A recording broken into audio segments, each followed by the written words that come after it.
শিৱসাগৰলৈকে লৈ যাম শিৱসাগৰত দুটাকৈ দৃশ্য ৰংঘৰ দৃশ্য দেখুৱাম তাৰ পাছত আমি জেং বিহুৰ পৰিবেশন দেখুৱাম প্ৰথমতে মই ৰংঘৰ বাকলিলৈকে যাব বিচাৰিছো ৰংঘৰৰ বাকৰিত আমাৰ সতীৰ্থ সাংবাদিক ইৰছাদুল্লাহ উপস্থিত আছে ইৰছাদৰ প্ৰতিবেদন আৰু তাৰ পাছত এই জেং বিহু পৰিবেশন ইৰছাদ আৰু কাৰেঙৰ যি তলাতল ঘৰৰ বাকৰি যি গুমচেং হুঁচৰি দলে ইতিমধ্যে হুঁচৰি পৰিৱেশন কৰি আছে তাৰ মাজত আমি যাম তাৰ আগতে উদ্যোক্তা আছে তেওঁলোকৰ লগত কিছু কথা পাতিম প্ৰস্তুতি কেনেকুৱা কি ক'ব নহয় আমি অসমীয়া যুৱ মঞ্চ আৰু অসমীয়া মহিলা মঞ্চ জয়সাগৰ আঞ্চলিক সমিতি আৰু সমূহ জয়সাগৰবাসী ৰাইজৰ সহযোগত দ্বিতীয় বৰ্ষৰ বাবে ঐতিহাসিক তলাতল ঘৰৰ বাকৰিত মুকলি বিহু আয়োজন কৰিছোঁ আমাৰ দিনটো আচলতে আজি পতাকা উত্তোলন বৃক্ষৰোপণ স্মৃতি তৰ্পণ ইতিমধ্যে হৈ গৈছে ইয়াৰ পাছতেই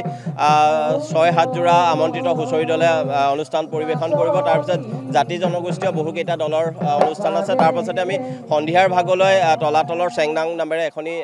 স্মৃতি গ্ৰন্থৰ শুভ উদ্বোধনী উন্মোচন কৰা হ'ব তাৰ পাছতে সন্ধিয়ালৈ বিশিষ্ট আপোনাৰ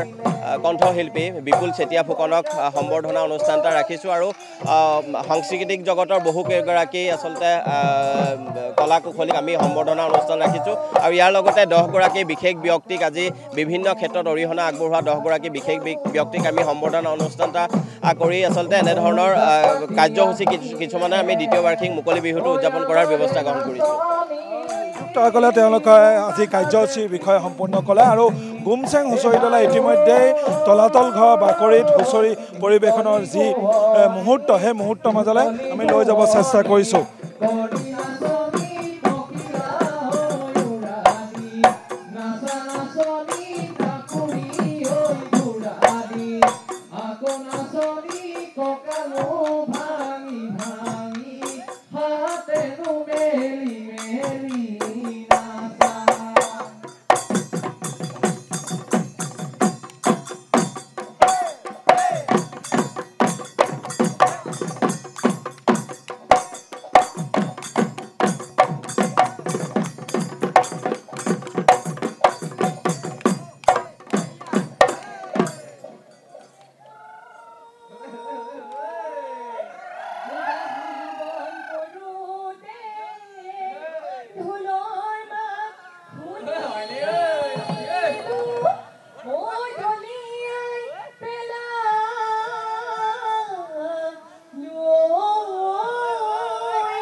Baha